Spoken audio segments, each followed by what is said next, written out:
और इसी मामले को लेकर मजीद जानकारी हासिल करते हैं हमारे नुमाइंदे शाहिद काजी बेंगलोर से हमारे साथ जुड़ गए हैं। शाहिद, लगातार हिजाब हो या और दूसरी चीजें हो, उसको लेकर कर्नाटका लगातार सुर्खियों में रहा है। पहले सरकार ने कहा कि आप सभी एग्जाम्स में हिजाब पहनकर जा सकते हैं और अभी दूसरे फरमान में आप सर नहीं ढक सकते। ये तो दो अलग अलग बातें हो गई ना।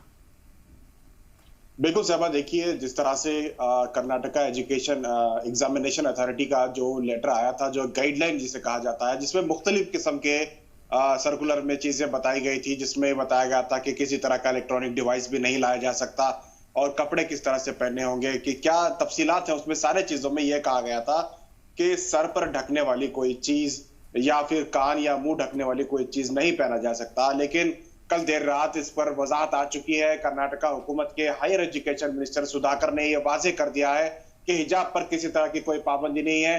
जो लड़कियां हिजाब पहनती हैं वो 1 घंटा पहले आकर उसकी जो चेकिंग होती है, पूरी तफ्तीश होती है, वो कराएं। उन्होंने कहा कि जो गाइडलाइन जारी की गई है वो सिर्फ माल प्रैक्टिसिंग को रोकने के लिए, जो नकल होती है उसे रोकने के लिए किया गया है। और ये रिवायती अंदाज में हर साल इस तरह से होता है, लेकिन इस पर कहीं भी हिजाब बैन की बात नहीं की गई है। उन्होंने कहा है कि हिजाब पहनकर एग्जाम लिखा जा सकता है, लेकिन जो लड़कियां एग्जाम में हिजाब पहनकर आती है उन्हें 1 घंटा पहले आकर अपनी तफ्तीश पूरी देनी होगी, क्योंकि वो नहीं चाहते कि किसी तरह के नकल मकानी हो, इम्तिहान में नकल हो। क्योंकि पिछले दिनों हमने देखा था कि ब्लूटूथ लेकर कुछ स्टूडेंट जो है नकल करते हुए पकड़े गए थे। इस वजह से यह फैसला लिया गया है। हालांकि गाइडलाइन में हिजाब का जिक्र नहीं था, इसके बावजूद सर पर ढकने पर जिस तरह से पाबंदी लगाई गई थी उससे यह अंदाजा लगाया जा रहा था कि यह हिजाब पर ही पाबंदी है।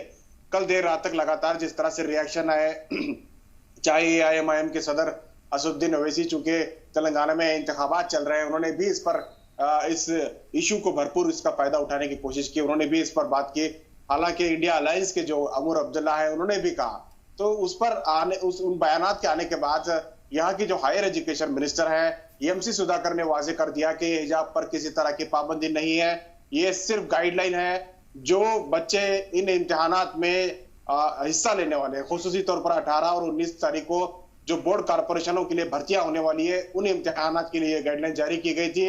और उसमें इसलिए ये गाइडलाइन जारी की गई है ताकि किसी तरह की माल प्रैक्टिसिंग ना हो। तो इस वजाहत के आने के बाद ये क्लियर हो चुका है कि अब किसी भी इम्तिहानात में